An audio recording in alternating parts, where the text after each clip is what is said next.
नमस्कार साथियों, स्वागत है आप सभी का हमारे खुराना क्लासेस यूट्यूब चैनल पर। दोस्तों, आज की इस वीडियो में आपको मैं इम्पोर्टेंट जानकारी देने वाला हूं रीट पात्रता से संबंधित। तो रीट पात्रता की परीक्षा में अक्सर विद्यार्थी भाषा के चयन को लेकर के गड़बड़ियाँ करते हैं कि कौन सी भाषा चुननी है, कौन सी छोड़नी है। और दो भाषाओं का जो मेथड आपका रीट पात्रता को लेकर है, मैं बात कर रहा हूँ साथियों BSTC को लेकर के लेवल 1 की। ठीक है, लेवल 1 की मैं बात कर रहा हूँ साथियों। तो आप सभी को ध्यान देना है, आपके रीट पात्रता के जो पेपर होगा उसके अंदर आपको लैंग्वेज 1 और लैंग्वेज 2 में भाषा का चयन किस प्रकार से करना होगा। ये गड़बड़ी आप मत करना, क्योंकि अक्सर बच्चों को मैंने देखा है 10% छात्र जो है भाषा सिलेक्शन से आउट ऑफ हो जाते हैं। ऐसा कभी नहीं करें। चलिए इसकी प्रक्रिया को मैं आपको बताता हूँ। आपके रीट पात्रता का जो पेपर होगा उसके अंतर्गत आपको 5 सब्जेक्ट चुननी पड़ती है। इसका मतलब 5 सब्जेक्ट आपकी आती हैं, ध्यान रखेंगे। प्रत्येक सब्जेक्ट में 30 क्वेश्चन होंगे, यानी 150 क्वेश्चन का आपका क्वेश्चन पेपर होगा। और रीट पात्रता में एक प्रश्न 1 अंक का, यानी पूर्णांक की बात करें तो 150 अंकों का होता है। ये सभी आप लोग विदित हैं। इसमें आपकी रीट पात्रता में जो 5 सब्जेक्ट हैं साथियों, पहली है शिक्षा मनोविज्ञान, दूसरी है पर्यावरण अध्ययन, तीसरी है गणित। ये तो आपकी कंपलसरी सब्जेक्ट है।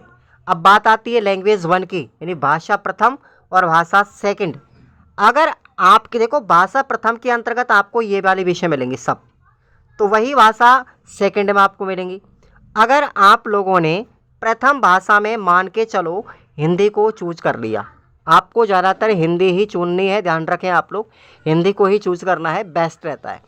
तो आप लोगों ने प्रथम भाषा में अगर लैंग्वेज 1 में हिंदी को चूज कर लिया है, हिंदी का चयन कर लिया है, तो आपको द्वितीय भाषा में हिंदी को छोड़ करके, हिंदी को नहीं करना अब द्वितीय भाषा में आप लोग संस्कृत, अंग्रेजी, उर्दू, पंजाबी या गुजराती, इनमें से आप ले सकते हैं।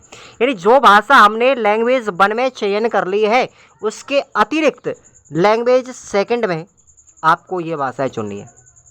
अब कुछ बच्चे अक्सर गड़बड़ी क्या करते हैं कि लैंग्वेज फर्स्ट जो वाला पार्ट है ना, उसमें हिंदी को भी ले लिया और दूसरी भाषा में फिर अंग्रेजी ले लिया या संस्कृत ले लिया। तो भाई प्रथम भाषा जो पार्ट फर्स्ट है उसमें केवल आपको एक ही विषय भरनी है, एक ही विषय चयन करनी है, उसी के सवाल हल करने।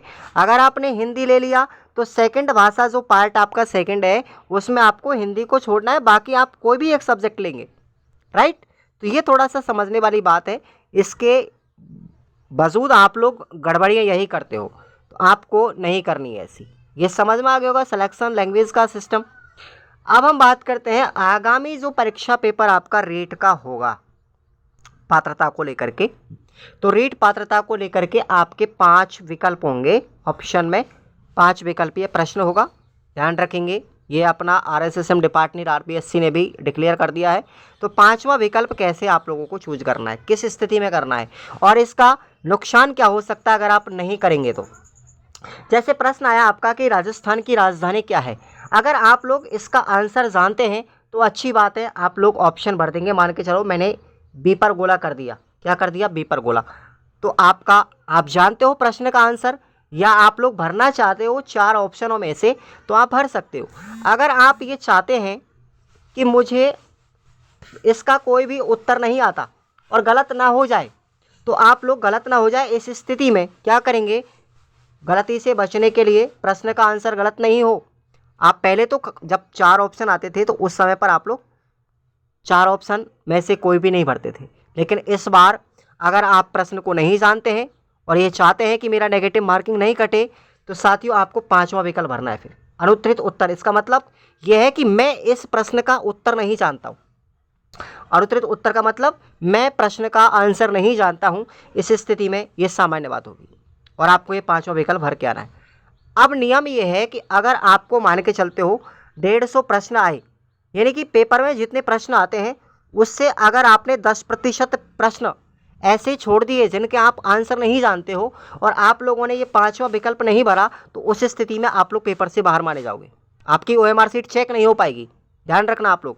तो ये गलती भी मत करना।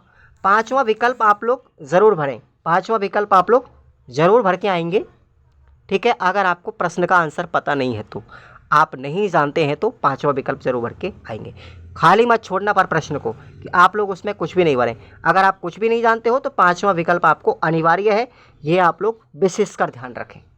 तो कैसी लगी आज की इस सेशन की जानकारी, और आप लोग इस यूट्यूब चैनल पर रीट की क्लासें लेते रहे।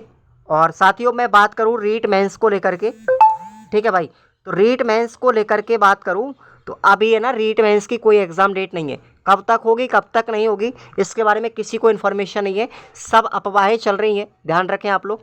अगर रीट होगी ना तो भाई सबसे पहले पात्रता होगी मेरे भाइयों। कुछ कोई कह रहा है कि 30,000 वैकेंसी ऊपर होगी, कोई कह रहा है 57,000 वैकेंसी ऊपर होगी, ये सब अफवाह है, ध्यान रखें आप लोग। ठीक है जी।